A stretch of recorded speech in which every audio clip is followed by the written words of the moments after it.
great. Thank you for joining us. We were a bit concerned for you, what's going on in Turkey right now. I heard there's some wildfires and all that going on. So, ladies and gentlemen, we have Emre all the way, the regional OP from Keller, Turkey.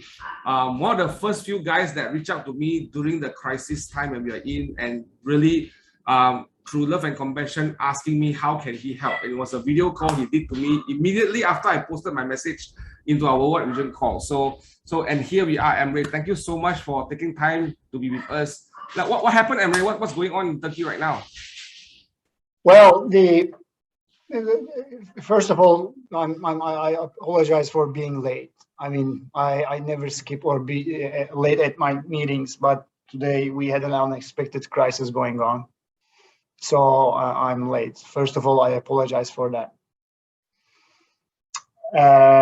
Secondly, we, like you said, we had huge devastating fires going on. This is something kind of similar to COVID. It is a global thing going on right now because it's happening in Greece, Italy, Spain, you know, in the US.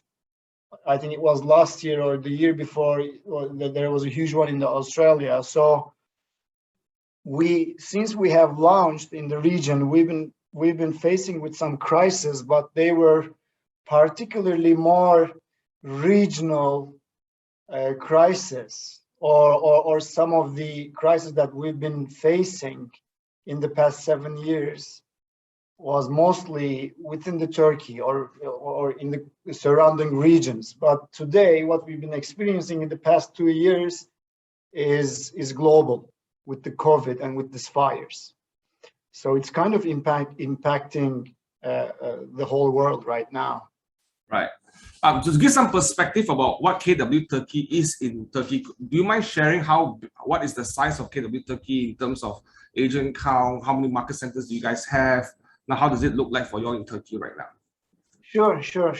I will. Then I will kind of ask you how are things going on in Malaysia. You need to update me with that. Sure, definitely.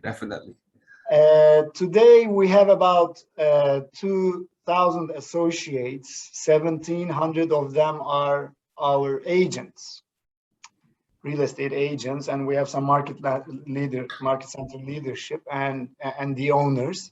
But majority of the associates are the real estate agents, who are at the end of the day the most important people in our businesses. And we have 1,700 agents in the region right now. And they are at 16 market centers, and we have an upcoming 4 market centers for the next 6-7 months. We're expecting to launch 6 more market centers. Right. Keller Williams Turkey has been in the system for almost 8 years now, 7.5 years. Right.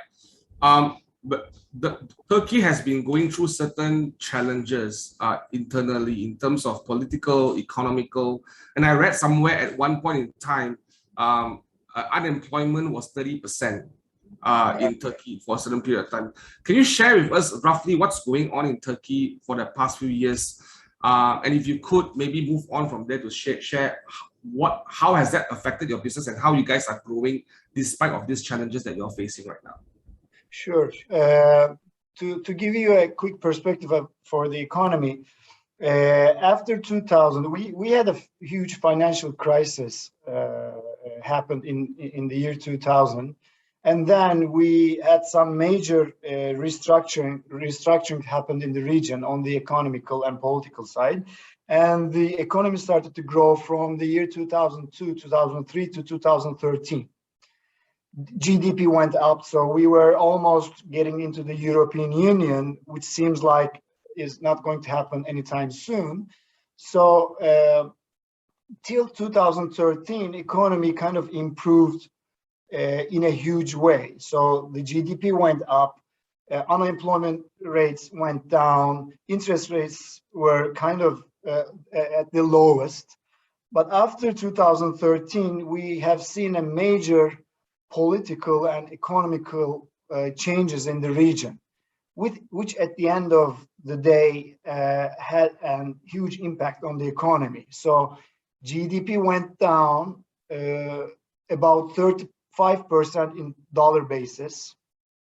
Unemployment is about 25% still at the moment. And the interest rates are around 18-19% today. So huge unemployment. Unfortunately, the highest employment is at the youngest group. So age below 30, we see the unemployment is somewhere between 30-35%. And the GDP is, like I said, went down like 35% in dollar basis. Though real estate is still an industry that, even though you've been seeing those crises, the real estate market or the industry is still strong. So we have seen transactions going on in the market right now. Right. So 25% unemployment is very high. I mean, in Malaysia right now, we are looking at we are about 6.55%, I think. But I think in reality, when we are out of this pandemic, maybe in next year, we'll probably see 7, 8, 9% as well. But that's high, 25%. And you're talking about interest rate as high as 18%. Did I hear you correctly? It is. Theoretically, interest rates should be above the inflation rate, right? We have inflation in the region, so our inflation is somewhere between 16% at the moment, 15-16% inflation, which means that cost of living and doing business is increasing every year about 15 to 20%. So interest rates needs to be above that inflation rate.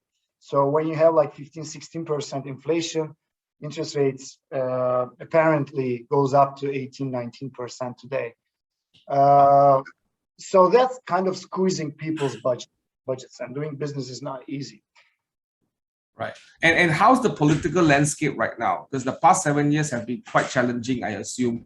I'm reading there were even instances there were civil unrest in certain places.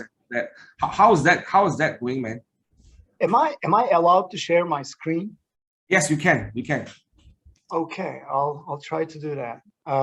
I'm on a different computer right now, so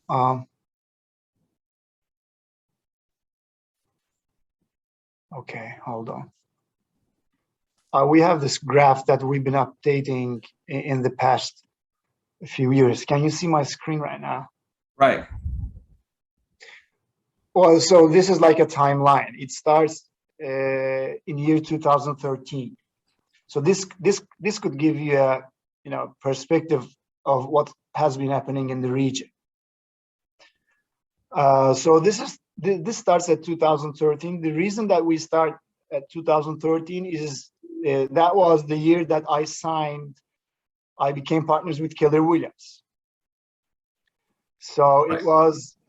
It was April 2013. I was in Austin and I signed my master licensee agreement with Keller Williams, and then this is the timeline that we have been experiencing in the past, I would say, 8 years. And the line in the middle, the colorful line in the middle, is basically the exchange rates. $1 US compared to Turkish lira. So when I signed my master licensee agreement, when I became partners with Keller Williams, $1 US was about 1.8 Turkish liras.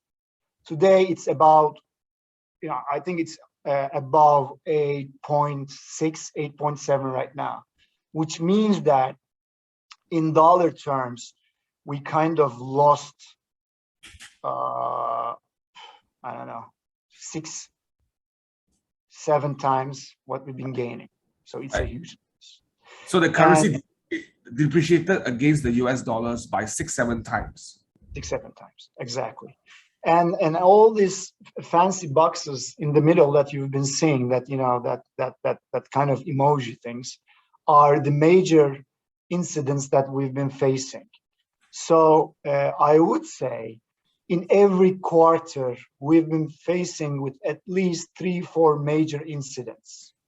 In the last 8 years, we had 8 elections. There's another one coming in about a year. That's what we've been expecting. So we have experienced 8 elections and 38 major events in the past 8 years.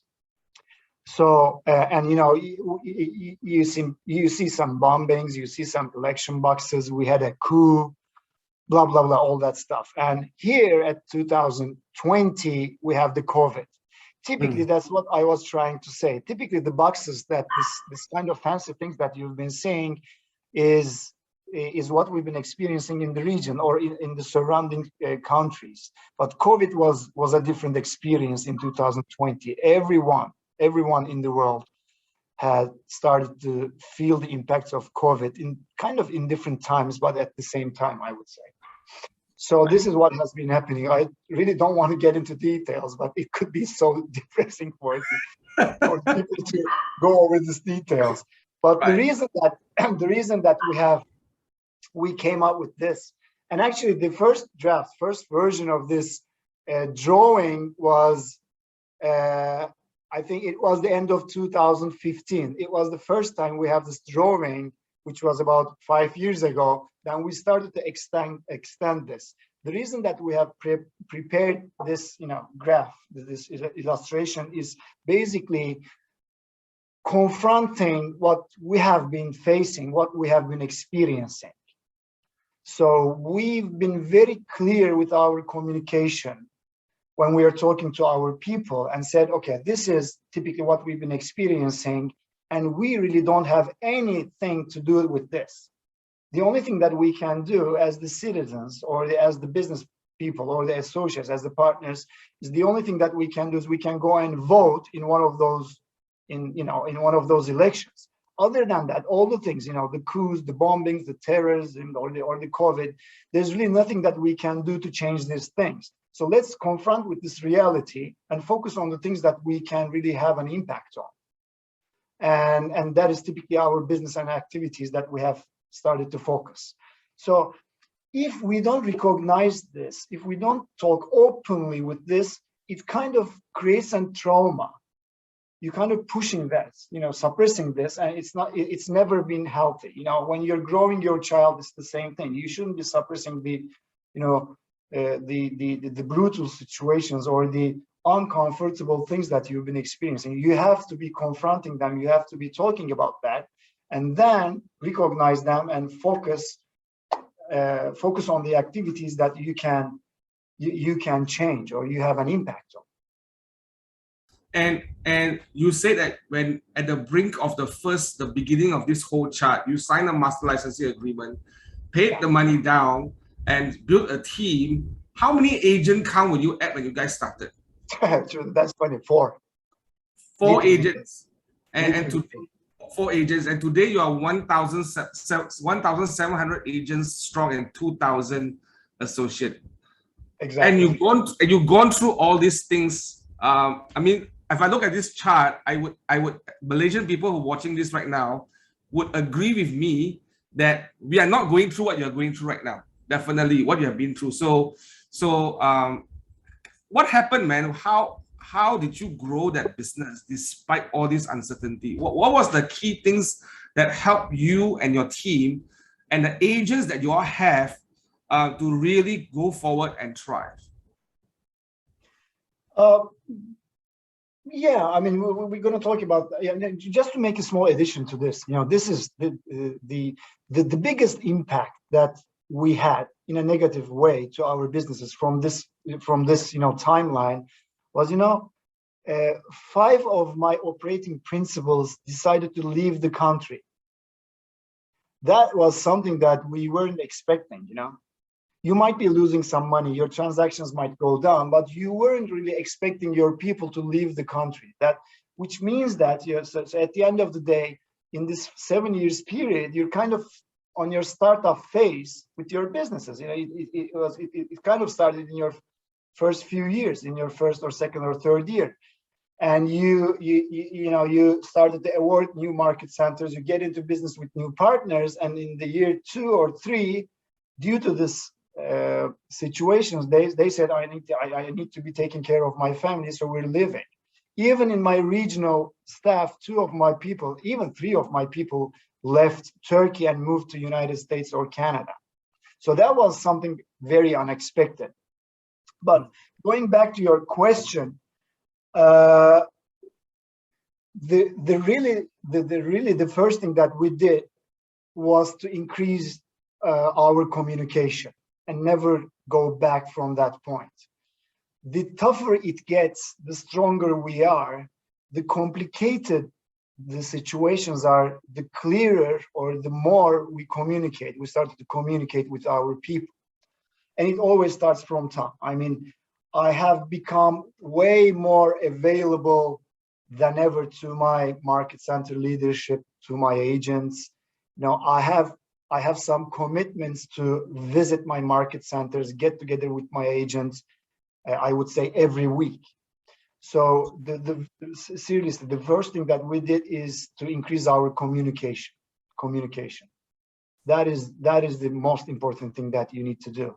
And if you start from top, that goes to the rest of the company. You start to communicate with your agents and with your market center leadership more than ever. Then your market center leadership started to communicate with their people. And your agents, your associates, your agents start to communicate with their clients. So we're kind of responsible from different parties.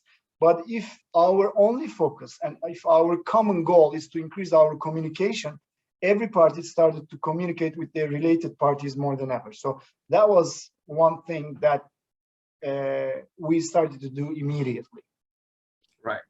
Right. And what sort of mindset that you had with your team and your agents, because this is really serious crisis that we are seeing here right now. What is that mindset that governs the way you all think in navigating through this journey? The mindset was simple. The toughest part is to communicate with that mindset in a constant way. The mindset was what I just told you. The mindset was there are so many things happening in the world, in our region right now, and we kind of have no impact on those situations. Seriously, we don't have any impact on those things. The only thing that we can really change is our destiny and our results, and we can only change that by doing more activities. So everyone should be focusing on their key activities. So that was the mindset. The toughest part was to keep communicating the same thing for 8 years, because things has not been changing.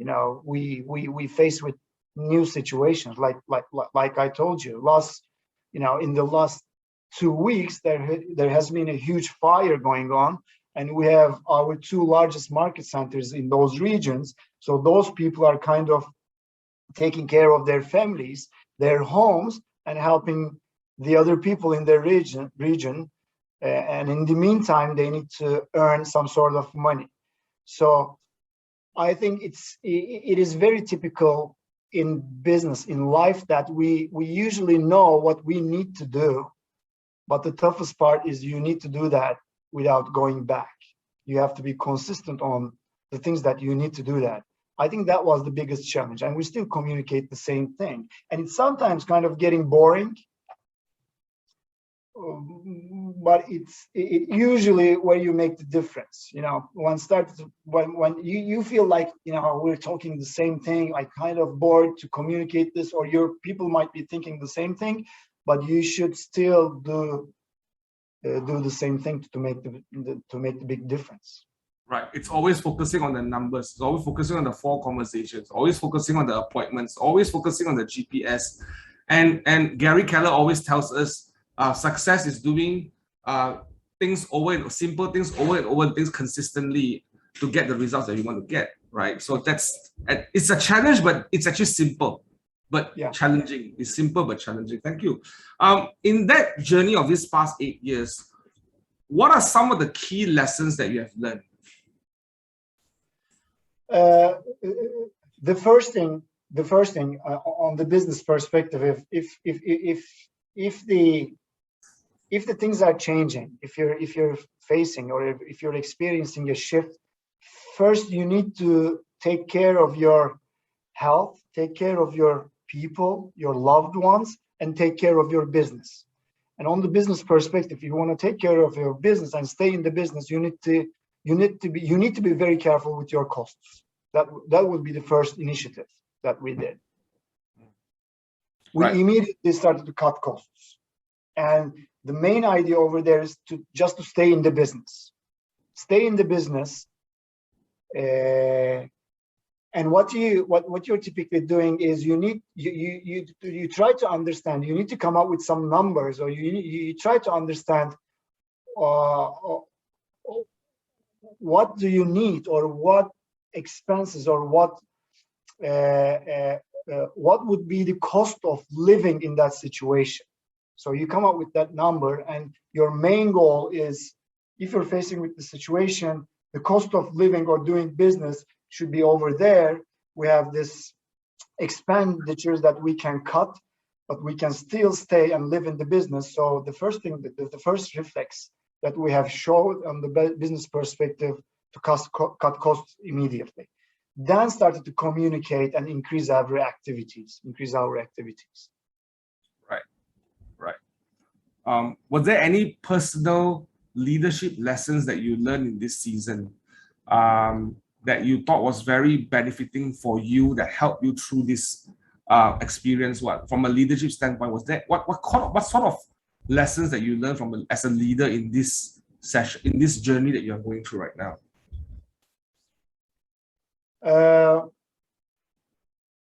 That's a great question. As the leaders, we are people at the end of the day. So your people needs help. Your people are looking for solutions. Your people needs to see you, so they are looking up to you. So as the leaders, I think you should be doing two things. First of all, you should be recognizing that people are looking up to you. So the way you communicate, the way you stand, the way you talk, your language or your activities are always on watch. So you have to recognize that and behave accordingly.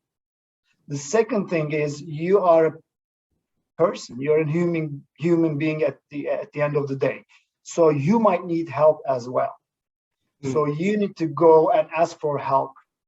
You might or you can, and you will probably lose your balance. You lose your focus at some point, and you need to go and get some help with that too. So you need leverage, you need help, and you need to talk to people.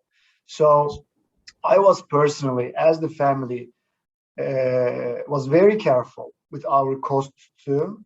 But in some cases, I never cut my spendings on the help that I've been getting.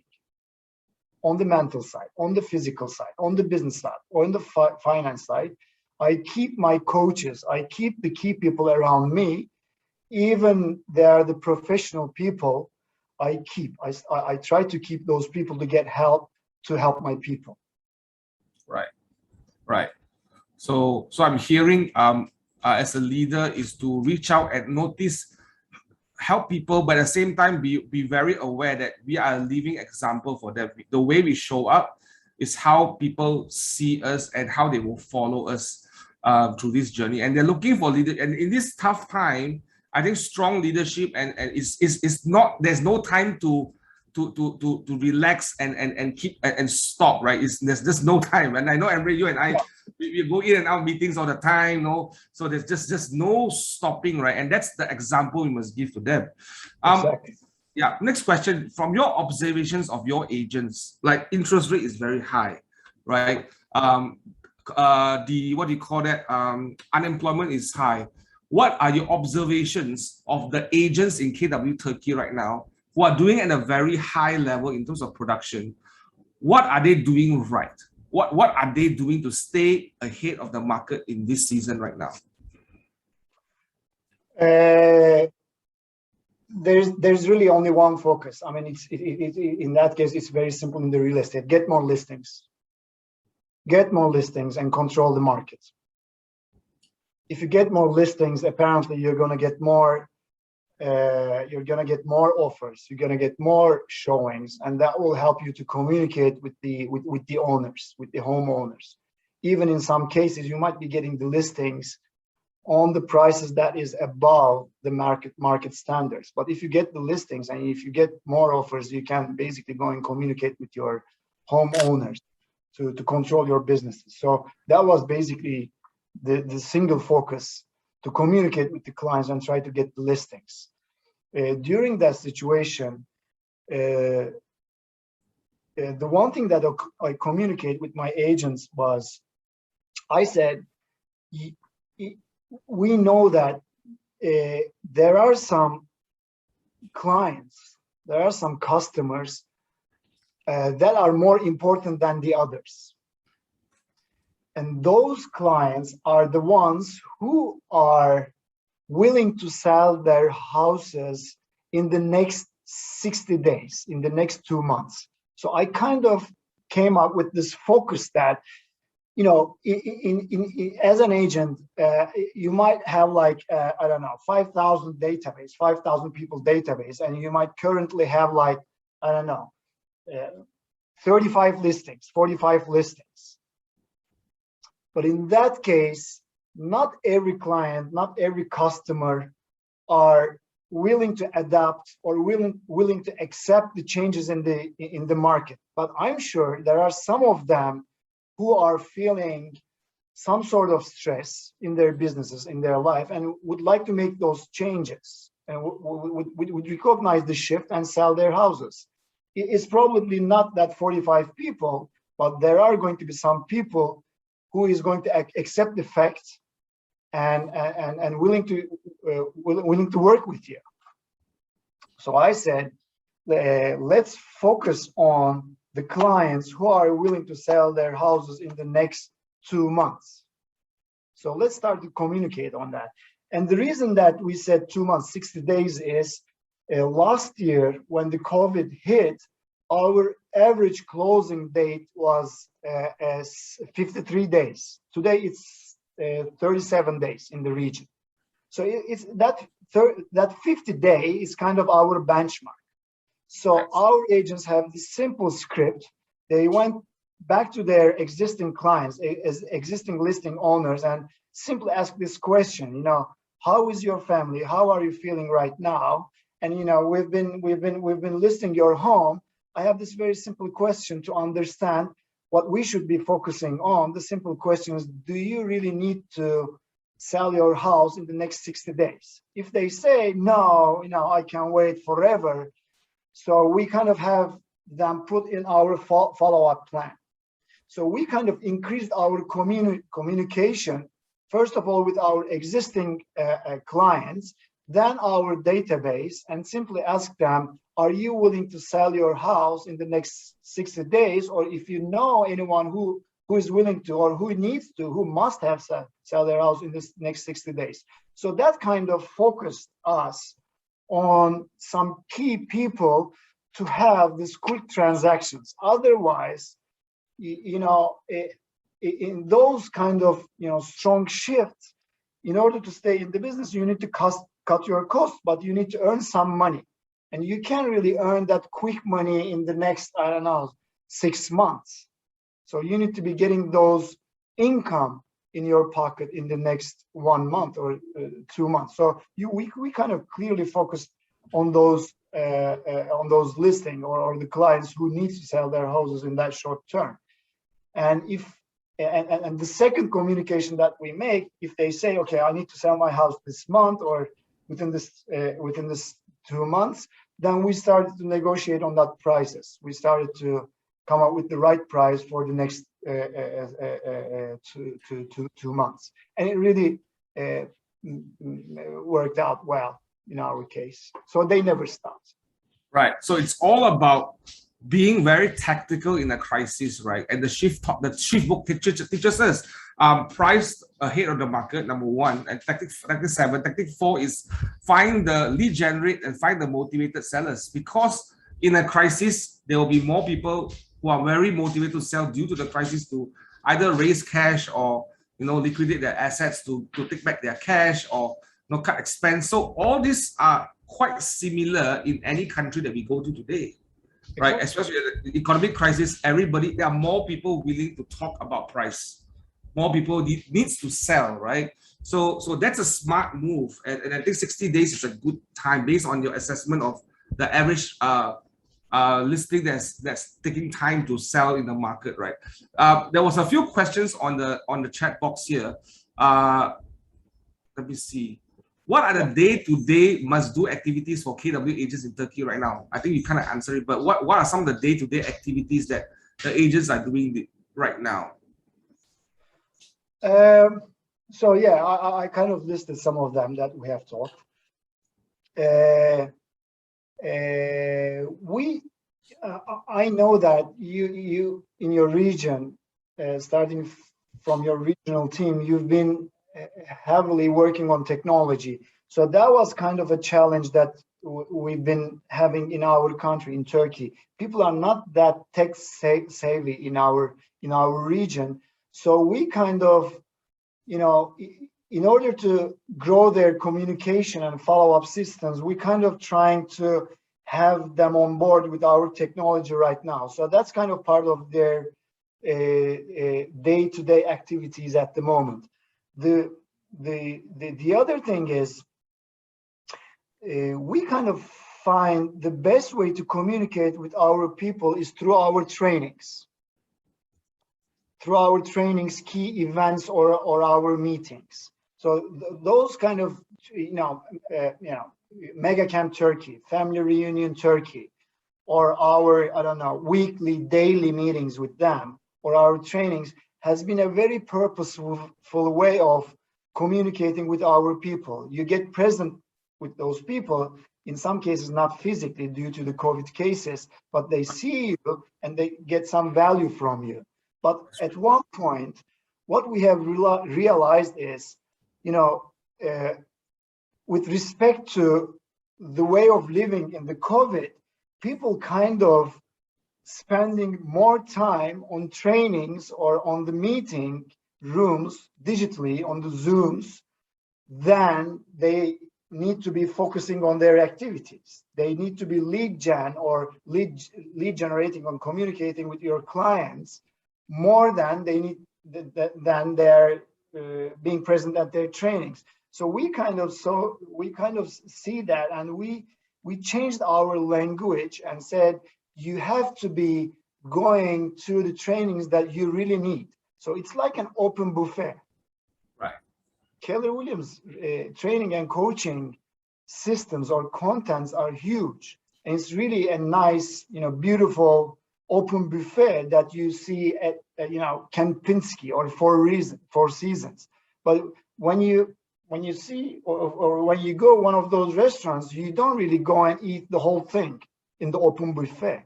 You need to pick that. You need to pick the healthy ones that you need to pick that you really love. You really need to pick the ones that you want to eat at that time. So you don't really eat the whole buffet. So we said you need to pick what you need for the trainings and coaching.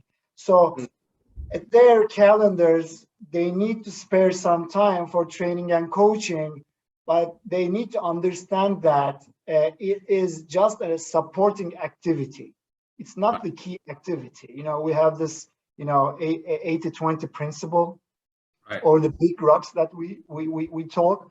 Typically, people thinks that training or coaching could be one of their, big rocks or their top 20, but it never does. Right. Training and coaching is always the 80%. They're always the supporting activities that they need to be doing. So they need to understand how much time they need to spare for training and coaching. So that is something always have on their calendar, but they need to be careful with that. Right. The temptation and the risk of all of us hiding behind training and not wanting to do the difficult stuff, and telling ourselves actually we are progressing because we are going for training. But the real progress happens when we are doing the activities and we are improving our numbers, right? So I think that's the key what do you call that, mindset that we need to be very aware of. Thank you for sharing that. Really moving forward, Emre, from here, you have I'm assuming from 4 agents to 1,700 agents, 2,000 associates. I'm assuming your sales volume has increased every year. I'm assuming this year is a better year than last year. Yeah, I mean, I'll be honest with you. I'm looking for my presentation right now. We have a mid-year presentation last Monday, but honestly, even though what has been happening in the region, we never got back from our production numbers. I would say in the past 7-8 years, our gross commission income has been increasing around 97% year over year. So we're kind of doubling our gross commission income. Right. We're kind of doubling our gross commission income every year right now.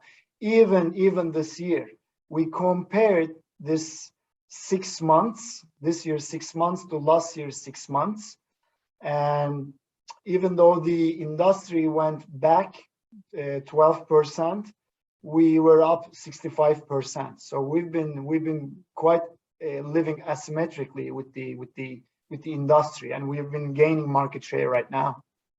Right. What's that mindset? What's that drive? How do you drive people in this challenging season to not only, but people are trying to survive, right? I mean, I'm sure a lot of people in the market is just trying to barely survive. But what I'm hearing is, and what everyone is hearing in this room, is that you are not just surviving, you guys are thriving double-digit growth.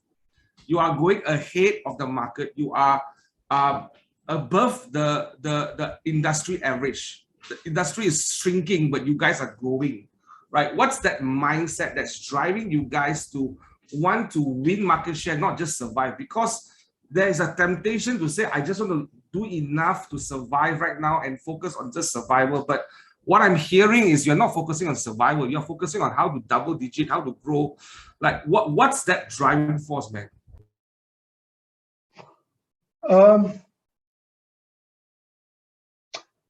Well, I think there's not like a magic formula for this, because and it always starts from top. 8 years ago, I decided to get into business and become partners with Keller Williams. It was like my next big thing for my life, for my business career. So I decided that 8 years ago, and I signed the partnership agreement with Keller Williams. I was never expecting any of those situations for the future, but I made my decisions. And I was so excited with that. I know I was the right fit for this role. And I decided to do that. Nothing can stop me. There's no way to do anything else. In some cases, there are no shortcuts or there are no fancy words. Life is sometimes needs to be very simple. So you basically ask yourself this simple question: are you going to back down, stop, or do something else, or leave your dreams, or leave your excitement, or not? That was a very simple question. And I choose not to do that. I said, I made my decisions. I'm going, whatever happens. I'm going to grow. I'm going to be successful. I'm going to increase my market share, and I'm going to change the market standards. I'm going to change the way of doing real estate brokerage in my region. That was my decision. And no matter what happens, I'm not going to back down. I'm not going to back down. So that was my decision. If you have that mindset, if you have your confidence in yourself and then your people, and if you commit on your commitments, Keller Williams has these models to change the industry. Compared to the United States, we are smaller regions, Malaysia, Turkey, or anywhere in the world, except probably China. But at the end of the day, Gary Keller, his team, his mindset, the way that he lives, the way that he acts, the way that he does business change a huge market in this industry. It was the US industry. If he made that, we can make that also. I said, okay, I'm going to change this. There's no going back. If you have that mindset and if you behave like that, I think your people will follow. And we know that some people will not follow. You know, I told you, five of my OPs left the country. I decided to get out of business with 11 market centers. That wasn't easy. That wasn't an easy decision to get out of business with 11 market centers. Today we have 16. Imagine that. We get out of business. We terminate 11 market center agreement because we know that they are not aligned with our passion, with our goal. And we know that if we live the crisis with those people, they are going to drag us back. So we said, okay, we need to be lean, we need to be focused, and we need to be doing business with the people that are strong in mind, strong in heart, and strong with their activities. And it paid off. Right. Today we have our best year. We have the second largest real estate group in the region, so forth. So sometimes you need to ask yourself the simple question: are you going to back down or not? If you decided to not, then you basically come up with what you need to do for that. Right. So right now, KW Turkey is number 2 in Turkey. Am I right? Am I hearing you saying that right? Number 2. So from 4 agents to become the number 2 company in Turkey, that's a huge milestone, man. You are inspiration to all of us, and there's so much more we can do in Malaysia when we hear this story from you today. Now, I'm going to kind of follow through with that question a little bit with an agent's perspective, because we got a lot of agents in this call here today. And I'm sure you have experience coaching and talking to a lot of agents in your region that somehow may not be as strong as the way you believe in this and the way you make that decision, right? But there are some agents, sometimes they go up and they come down, and they go up, they come down. They can't hit the consistency. What are some of your thoughts about how did you help these agents to hit certain level of consistency, or to be consistently following through with what they have committed to do in their business? So at the end of the day, agents, leadership, myself, yourself, we are all people, and we have all those ups and downs. Again, you need to confront with the fact that we are people. We've been facing with some tough situations. There are going to be ups and downs, but I think the key is to have what we call in the Keller Williams accountability partners. The people that you need to be constantly talking. You will decide your frequency, but you need to be constantly talking about yourself, about your challenges, and about your businesses. And typically in businesses, we are way more focused on the results. But the results is not the thing that we need to be focused on. We need to be focusing on the activities. Typically, results can create a huge stress on any human being and any person. If you want to end this year at $1 million, if you want to grow your business from 1,700 to 3,000, if you focus on the end result, that could create a huge stress on yourself. And in business, many people are making this mistake, or many businesses, they focus or they overvalue the results, but they undervalue the activities that will be leading to those results. So I've kept communicating with my people, with my coaches, with my market center leadership to help our people to focus on their activities. They're always going to look up to their end goals and results, the results that they are going to achieve. But if they focus on the results, that could create a huge stress on them. So let's focus on our key activities. And let's focus and let's talk about those activities which will take you to those results. So we keep communicating on those activities. One book that I can advise, I read this book, I think 2013 or 14, 4 Disciplines of Execution. 4 Disciplines of Execution. I strongly recommend this book. It was kind of a game changer in my case. 4 Disciplines of Execution. It was basically about how in business we all come up with some goals.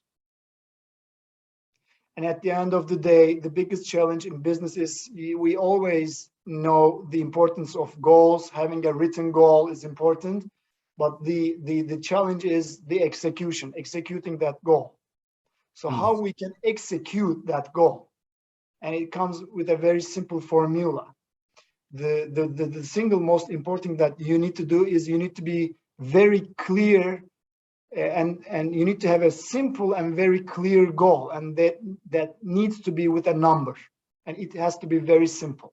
So let's say we set a goal for this group, 150 people, and in 2 weeks, if I call any of those 150 people in this call, they immediately need to be telling me that goal. It has to be that specific.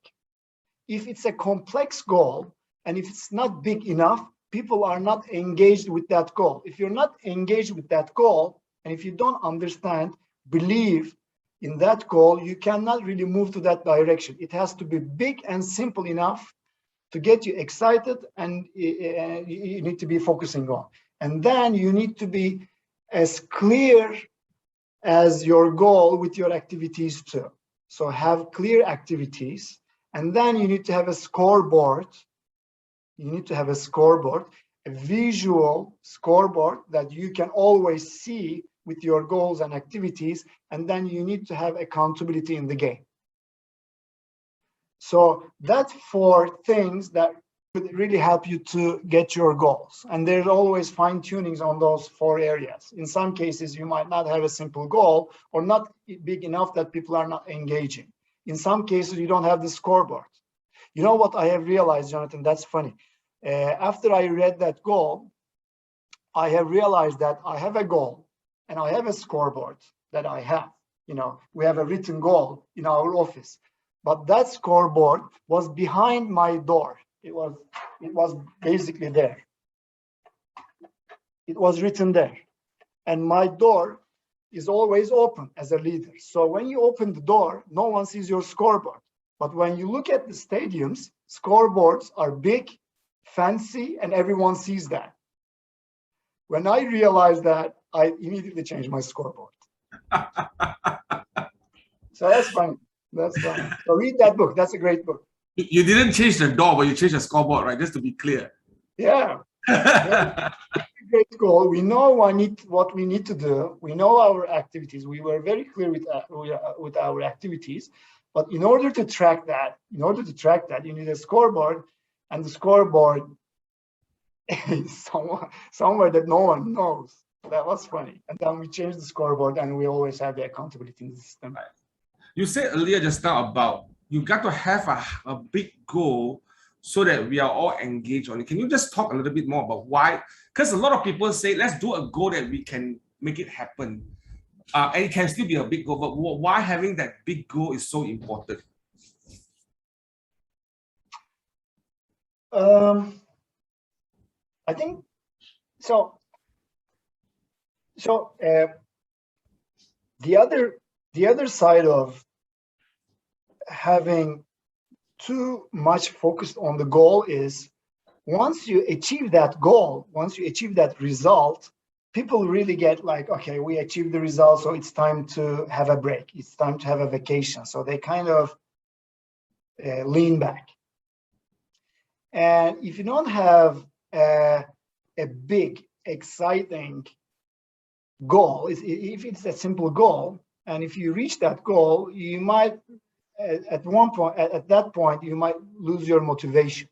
People think that they need motivation to reach their goals, but actually, you typically need more motivation after you reach your goals. And if you have like a small, an easy goal, and if you reach that, you might really lose your focus on your business, on your activities. So it has to be exciting and big enough that your people kind of attracted, get excited with that big vision, big goal, and they kind of see themselves in that big vision, and apparently they have their own big goals in your big vision.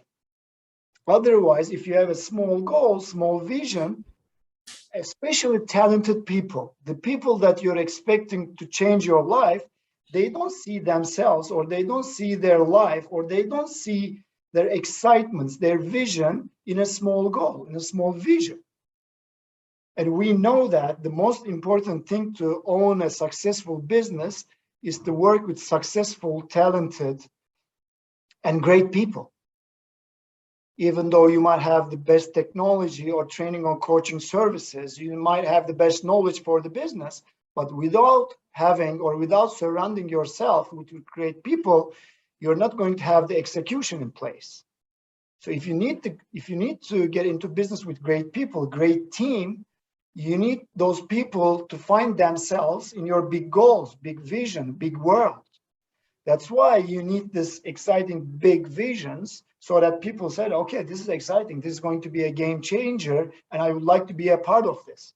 Otherwise, you're not going to engage your people or the people that you want to get into business with. Right.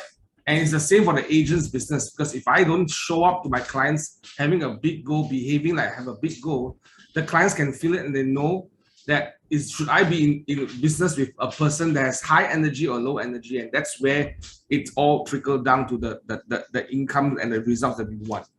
Exactly. You know, in the past week, including yesterday, I have visited 6 market centers. And one question that we've been talking constantly about productive agent, top agents, and how they're going to build their team. And what I have realized is agents have to be thinking the way that I do. You know, in order to own a successful region, in order to reach my goals, my regional staff, they're premium people.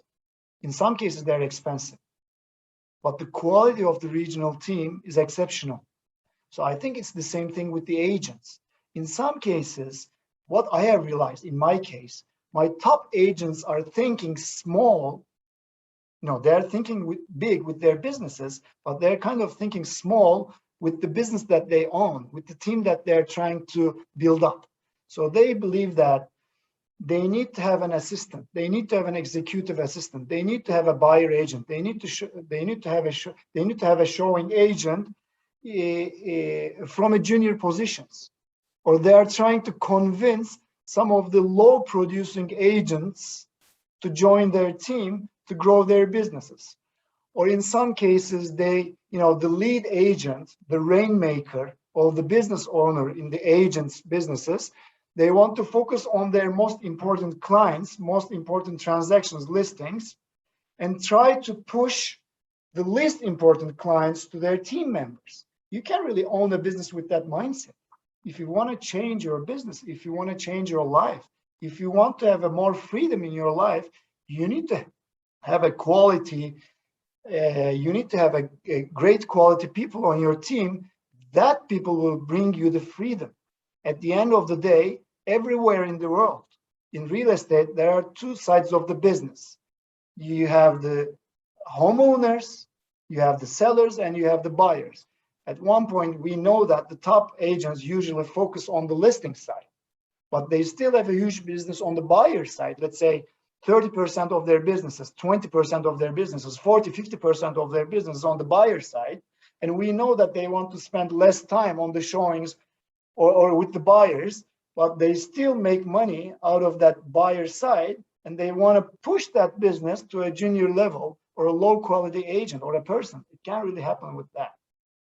Or with their operation. You need to have a quality people to grow your business and to earn your freedom out of your business. Right. Same. Right. So you got to have A-star players to have an A-star team to make A-star money. That's it, right? You want to win championship, all players in all directions. You can't have a junior goalkeeper and a senior striker. You got to have all of them top quality to win championship. That's a good example. Thank you for sharing that. I think sometimes agents misunderstand that part, right? They're looking at the cost first, but they're not looking at the quality and the vision of building a business. Yeah. By the way, I was an agent. I've been in real estate for 20 years right now. I was on the field. I was doing transactions for about 10 years.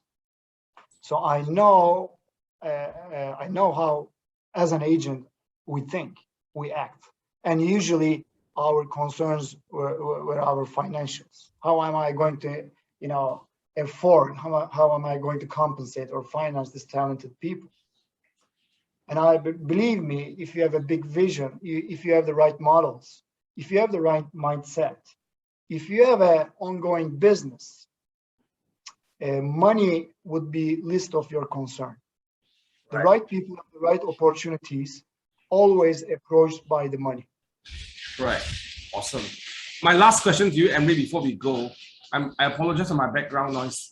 Something's happening in my house right now. But moving forward for KW Turkey, what's your plan moving forward for the region, for the agents in KW Turkey? What are some of the things that's moving forward for you guys that you are planning ahead in the next 1 to 3 years? Yeah. Yeah, I clearly communicate my vision at the beginning of this year. We had a vision speech, and our vision is becoming the largest digital real estate company in Turkey. That was very simple. We are going to be largest digital real estate company. And this vision has two perspectives. One of them is becoming the largest, then transforming our businesses to a digital business. And it goes respectively. We have to be the largest first. And in the meantime, or I would say next, we need to transform our businesses to a more physical way, to a more digital way. And it seems like we are on our way to become the largest. Transforming our businesses to a digital business could be more challenging. We need to do the right things at the right time. If you become the digital first, the industry, the market, or the people in your company or in the industry may not be ready for that. It could be too fancy, too visionary. It might seem like too innovative, but it could be only different, not innovative. So your people, your market, your industry, your timing should be the right thing to make those big changes. Going from more physical to more digital, it really takes time. So our goal is to become the largest digital real estate company, and we have a very clear strategy on how we are going to do that, becoming the largest and transform our business to a digital business. What's your vision for this year, man? For this year, how many agent count that you expect and you want to hit for your region? Just to share with all of us here today. Yeah, today we're around 17,000, little less than 17,000. Our goal is to end this year with 2,000 agents. Okay. Yeah, we'll see. I think we have huge opportunity on the existing market centers, so they need to keep growing. And on the other side, we need to be awarding new market centers on the right areas to the right people. Right. So yeah. Right. Yeah. Awesome, man. Guys on the call, if you're hearing this, if you're listening, how many of you can agree with me that Emre is a highly motivated person and he's highly engaged and he is the right message that we need in this season? How many of you agree with me? Please press 1 on the chat box. If you agree that this is a right message for us this season, that is really helping us to see, right, the opportunity that we can get even in a crisis. And clearly he has earned the right to say this because he has lived through and he's still living through in that crisis, but yet that crisis is helping his business to grow for some reason. And it's not like some reason, because he's following a model and he's really, really very committed to it. So Emre, I don't know how to thank you and how to be great to express our gratitude to you, but guys, if you are hearing this and you're learning something, please share your gratitude and express your gratitude on the chat box. And Emre, thank you so much for reaching out to me during those dark times. Just to give you an update, we are still in a lockdown. We are still not going out yet. There's still turmoil going on in our parliament. And when I hear you guys had eight elections in 8 years, did I hear you correctly? Yeah, and we had a coup. Military tried to take down the government. Right. So we haven't gone through any of that yet, and I don't think any of that yet is in our vicinity that's happening. But cross our fingers. But hearing this right now from you really make me feel very appreciative of your efforts, and you are a role model for all of us in this country. So, Emre, thank you so much for taking time off your business. Despite the crisis that you're in right now, you are still able to share with us your journey. So, guys, thank you so much for joining us this afternoon. Emre, we'll have to catch up one of these days and see how we can help bring you to Malaysia. Right? How can you come to Malaysia? Believe me, that's on my list. I've never been to east side of my country, which includes Malaysia. That's on my list. That's actually top of my list. We've been talking with my wife, with my family, to visit that part of the world, and we really thinking to spend a long vacation over there. And I'm glad that I have a great team that will give me that freedom. Yeah. So definitely, I would love to visit you guys. We have very good food here in Emre. Very good halal food. A lot of nice food. How many of you will buy Emre lunch and dinner for his whole in Malaysia right now? Please put in the chat box. Yes. How many of you are willing to do that, just so that you can spend some time with him and really treat him nice in Malaysia? Right. We have good food in Malaysia. So Emre, thank you. You have touched our hearts, and you have given us a good kickstart to our week this week and help us to go through this journey. So thank you for reaching out. Thank you so much, Emre. Guys, thank you so much for joining us. Please stay in touch, and Emre, we will see you in the next meeting. I will see you tonight in the meeting as well. So thank you, guys. You all have a good one. Take care. KW Malaysia, take care. Thank you. Bye-bye. Bye. It might seem crazy what I'm about to say.